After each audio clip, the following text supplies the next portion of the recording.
एक शहर जो कभी लोगों की भीड़ और गाड़ियों के शोर से गूंजता था, अब एक खौफनाक खामोशी में डूबा हुआ था। वो सड़कें जो कभी जिंदगी से भरपूर थीं, अब सुनसान थी। ना इंसानों की आवाज़, ना जानवरों की। तबाही हर कोने पर नक्श थी। एक वीरान दुकान में एक खानदान एहतियात से हरकत करता हुआ सामान इकट्ठा कर रहा था। सांस भी दबे दबे ले रहे थे ताकि शोर ना हो। कोई दहशतनाक चीज़ उन्हें इस खामोश जिंदगी पर मजबूर कर चुकी थी, और वो सिर्फ इशारों के जरिए बात करते थे। जोड़ा ली और एवलिन शाम होने से पहले जल्दी जल्दी ज़रूरी सामान जमा कर रहे थे ताकि घर लौट सके। उनका 4 साला बेटा बो एक खिलौना रॉकेट उठा लेता है जिससे घरवालों में घबराहट फैल जाती है। बैटरी वाला ये खिलौना अगर चल गया तो आवाज़ पैदा करेगा, और आवाज़ खतरनाक थी। ली ने एहतियात से बो के हाथ से रॉकेट लिया, बैटरियां निकालकर एक तरफ रख दीं। उनकी बेटी रीगन, जो बचपन से बहरी थी, ने बो की मायूसी को महसूस किया। उसे खुश करने के लिए उसने खामोशी से उसे खाली रॉकेट थमा दिया। किसी को पता न चला कि बो ने चुपके से बैटरियां भी साथ उठा लीं। खानदान एक कतार में नंगे पांव घर की तरफ रवाना हुआ ताकि कोई आवाज़ न निकले। उनका बड़ा बेटा मार्कस बीमार था, इसलिए ली ने उसे उठा रखा था। रीगन ने बो पर कड़ी नज़र रखी हुई थी, जो उसके पीछे पीछे चल रहा था। अचानक बो ने बैटरियां रॉकेट में डाल दीं और उसे चला दिया। खिलौने से मौसीकी की आवाज़ गूंज उठी। रीगन, जो सुन नहीं सकती थी, ने ध्यान न दिया, मगर ली और एवलिन दहशत में जम गए। इससे पहले कि वो कुछ कर पाते, एक भयानक मखलूक जो आवाज़ की तरफ खिंची चली आई थी, जंगल से खौफनाक रफ्तार से बाहर निकली। ली ने मार्कस को नीचे रखा और तेजी से बो की तरफ दौड़ा, मगर वो देर कर चुका था। वो मखलूक बो को दबोचकर गायब हो गई। गम से टूटे ली और एवलिन खामोशी से रोते रह गए, बेबस और मजबूर। ये खौफनाक मखलूक क्या थी जो जरा सी आवाज़ पर लपक पड़ती थी? 9 दिन पहले मेक्सिको में एक शहाबे साकिब गिरा था, जो खूनख्वार खलाई मखलूकात लेकर आया था। ये मखलूक अंधी थी, लेकिन इनकी समाअत इतनी तेज थी कि जरा सी लर्जिश या सरगोशी भी सुन लेते थे। एक जरा सी ऊंची सांस भी उन्हें अपनी तरफ खींच लेती थी, और वो जानलेवा तेजी से हमला करते थे। इनकी खाल लोहे से भी सख्त थी, जिसकी वजह से गोलियां और बम इन पर असर नहीं करते थे। चंद ही दिनों में वो पूरी जमीन पर फैल गए और ज्यादातर इंसानों और जानवरों को खत्म कर दिया। जिंदा रहने का वाहिद तरीका मुकम्मल खामोशी था। ली और एवलिन ने इसी तरह अपने खानदान को महफूज रखा, यहाँ तक कि बो की गलती ने उन्हें सब कुछ खो दिया। 1 साल बाद ली और एवलिन ने बाकी बच्चों, रेगन और मार्कस को बचाने पर तवज्जो मरकूज की। उन्होंने एक और बच्चा पैदा करने का फैसला किया ताकि बो की कमी पूरी हो सके। एवलिन 9 महीने की हामला थी और जल्द ही बच्चे को जन्म देने वाली थी। उन्होंने एहतियात से मंसूबा बनाया था कि नवमौलूद को एक आवाज़ से महफूज डब्बे में रखा जाएगा, जिसमें ऑक्सीजन मास्क होगा ताकि उसकी रोने की आवाज़ दब जाए। वो जंगल के अंदर एक खेत के मकान में रहते थे और खामोशी से खेतीबाड़ी करके जिंदा थे। बो को खोने के बाद ली हद से ज़्यादा महतात हो गया था। उसने घर के गिर्द सीसीटीवी कैमरे लगाए और फर्श और सीढ़ियों पर महफूज जगह निशानजद कर दी ताकि लकड़ी की चढ़चढ़ाहट ना हो। वो खलाई मखलूक़ात का मुतालिया भी करता रहा, जानता था कि उनके इलाके में 3 मखलूक हैं और उनकी कमज़ोरी तलाश कर रहा था। वो रेडियो के ज़रिए SOS सिग्नल भेजता रहा, मगर कोई जवाब न आया। रेगन की बहरापन एक अलग मसला था। वो कॉक्लियर इम्प्लांट पहनती थी, जिसका एक हिस्सा असबी गोश्त पर जुड़ा होता और दूसरा बाहर लगा होता। ये आला दिमाग को सिग्नल भेजता ताकि वो आवाज़ों की दिशा का अंदाज़ा लगा सके, मगर ये सिर्फ तेज़ आवाज़ों को पकड़ता। ली ने इसे तब्दील करके कमज़ोर आवाज़ें भी सुनने के काबिल बनाया ताकि वो ज़्यादा महफूज रहे। फिर भी रेगन खुद को बो की मौत का जिम्मेदार समझती थी। उसे लगता था कि रॉकेट देने की वजह से ये सानहा हुआ। खुद को साबित करने के लिए वो अपने बाप का हाथ बटाती, मगर ली माजी की यादों से डरा हुआ उसे कोई जिम्मेदारी न देता। उसने यहाँ तक कि उसे सीसीटीवी वाले कमरे में जाने से भी रोक दिया, जहाँ रेडियो और स्पीकर आवाज़ पैदा कर सकते थे। इस पर रेगन को गुस्सा आता और दोनों के बीच तनाव बढ़ता गया। एक दिन ली मार्कस को साथ लेकर दरिया पर मछली पकड़ने गया, मगर रीगन की दरखास्त रद्द कर दी कि वो एवलिन की मदद करे।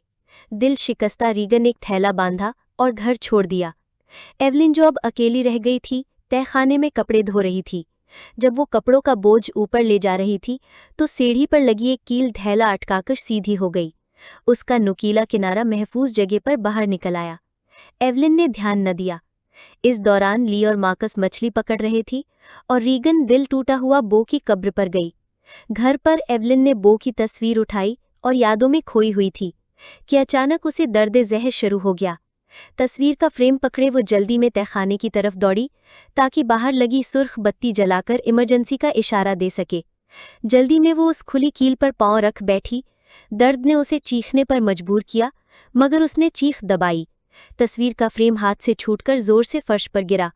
जद्दोजहद करते हुए उसने पांव कील से निकाला और लड़खड़ाते हुए लाइट का बटन दबाया।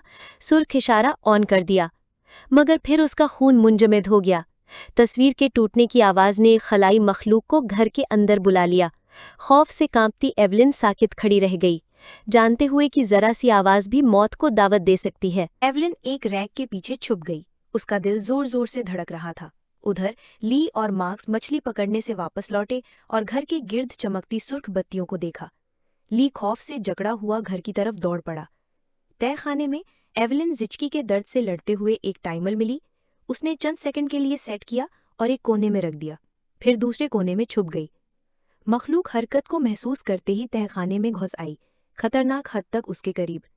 एवलिन ने सांस रोक ली, अपने दर्द की आवाज़ तक दबा ली। अचानक टाइमर की अलार्म बजने लगी। मखलूक आवाज़ की तरफ लपकी। एवलिन को मौका मिला कि वो तहखाने से निकल जाए, मगर जैसे ही वो मरकजी दरवाजे तक पहुंची, उसने एक और मखलूक को बाहर गश्त करते देखा। वो दीवार के पीछे छुप गई, फंस चुकी थी और खतरा करीब था।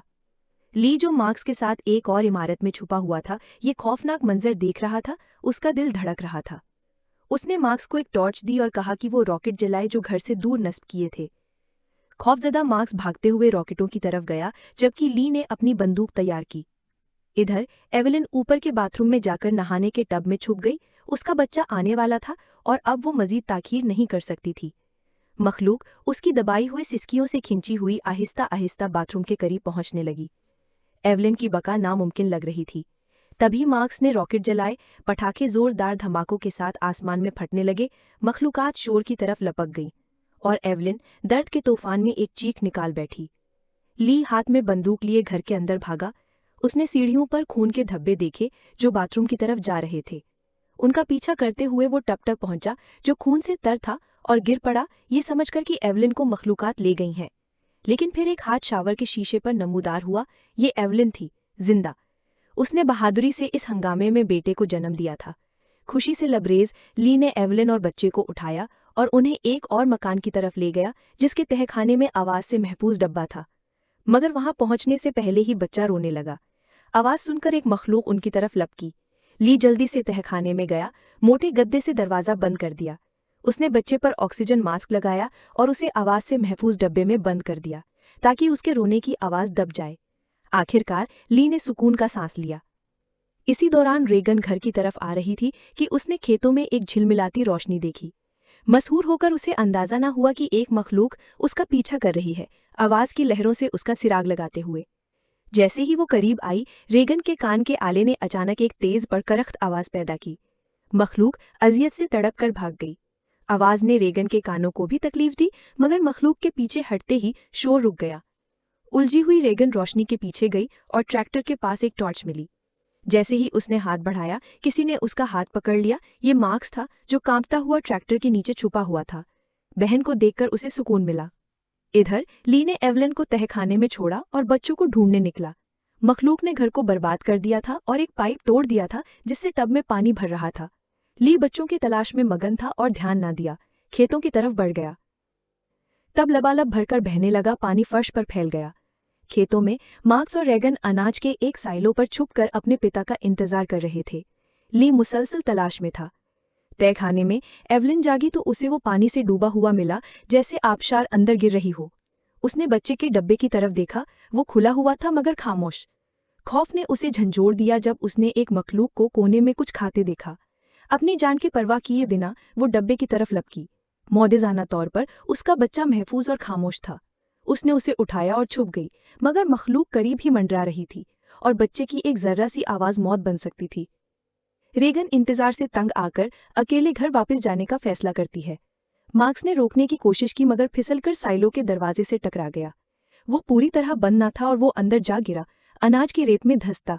शोर ने तहखाने की मखलूक को अपनी तरफ खींच लिया, जिससे एवलिन बच गई मगर मार्क्स खतरे में आ गया। अनाज उसे निगलने लगा, वो जद्दोजहद करता रहा।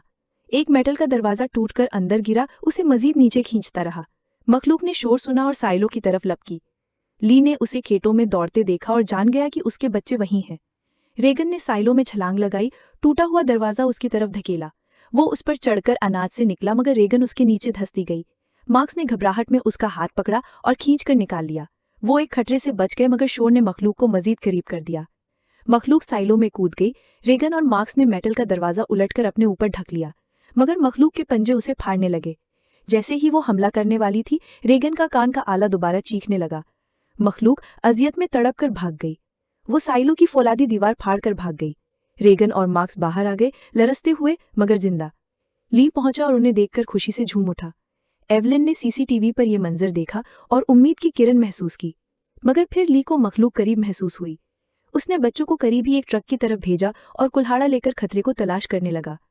मखलूक नादीदा तौर पर उसके ऊपर आकर बैठ गई। ली वार करने ही वाला था कि मखलूक ने उसे काट डाला और परे फेंक दिया। मार्क्स खौफ से चीखा, जिससे मखलूक उनकी तरफ मुतवज्जो हो गई। जैसे ही वो बढ़ी, रेगन का आला फिर चीखा, मगर शोर से कान जख्मी हो गए। उसने आला बंद कर दिया, एक महलक गलती। ये ऊंची फ्रीक्वेंसी ही मखलूकात की कमजोरी थी, जो इंसानों को सुनाई नहीं देती मगर उनके लिए नाकाबिले बर्दाश्त। आला बंद होते ही मखलूक ट्रक पर लपक गई। शदीद जख्मी ली को होश आया। अपने बच्चों को खतरे में देखकर उसने दिल दहला देने वाला फैसला किया। उसने इशारों में कहा कि वो उनसे मोहब्बत करता है, फिर जोर से चीखा। मखलूक उस पर टूट पड़ी और पलक झपकते ही उसे चीर फाड़ डाला। उसकी कुर्बानी ने बच्चों को बचा लिया। मार्क्स और रेगन ट्रक में बैठकर घर की तरफ दौड़ पड़े। एवलिन ने उन्हें देखा और गले से लगा लिया। वो ली की मौत को सीसीटीवी पर देख चुकी थी। गम से टूटी मगर हौसलामंद, वो मजबूत खड़ी रही। एक और मखलूक के करीब आने का अंदाजा लगते ही उसने बच्चों को तहखाने के सीसीटीवी कमरे में पहुंचा दिया। उसने बच्चा मार्क्स को थमाया, बंदूक उठाई और चौकस खड़ी हो गई। मखलूक अंदर घुसी, हर मामूली आवाज पर रद्द-ए-अमल दे रही थी। एवलिन जानती थी कि गोलियां उसकी खाल को नहीं फाड़ सकती और मौत यकीनी लग रही थी। रेगन ने अपने वालिद की तहकीक पर नजर डाली और समझ गई कि मखलूकात की हसासियत उसके आले की ऊंची फ्रीक्वेंसी से जुड़ी है। उसने आला दोबारा ऑन किया और वो करख्त आवाज मखलूक को तड़पाने लगी। आवाज रेगन के लिए भी तकलीफदेह थी, मगर उसने करीब पड़ा माइक्रोफोन देखा। उसने आले उससे लगा दिया, आवाज बढ़ गई। मखलूक की अजियत शदीद हो गई। उसका फौलादी सर खुलकर कमजोर मुंह जाहिर हो गया। मौका पाकर एवलिन ने बंदूक सीधी उसके सर पर चलाई और वो टूट कर गिर पड़ा। मखलूक मर गई, मगर खतरा अभी भी बाकी था। गोली की गूंज ने इलाके की बाकी दो मखलूकात को उनकी तरफ बुला लिया, मगर अब एवलिन और रेगन उनकी कमजोरी जान चुकी थीं। खौफ की जगह अज़्म ने ले ली। उनकी आंखों में इंतकाम की आग जल रही थी। रेगन ने स्पीकर की आवाज पूरी ऊंची कर दी और माइक्रोफोन उठा लिया। एवलिन ने बंदूक में कारतूस भरा और तैयार हो गई। कहानी यहाँ रुकती है, उन्हें लड़ाई के लिए तैयार छोड़ते हुए।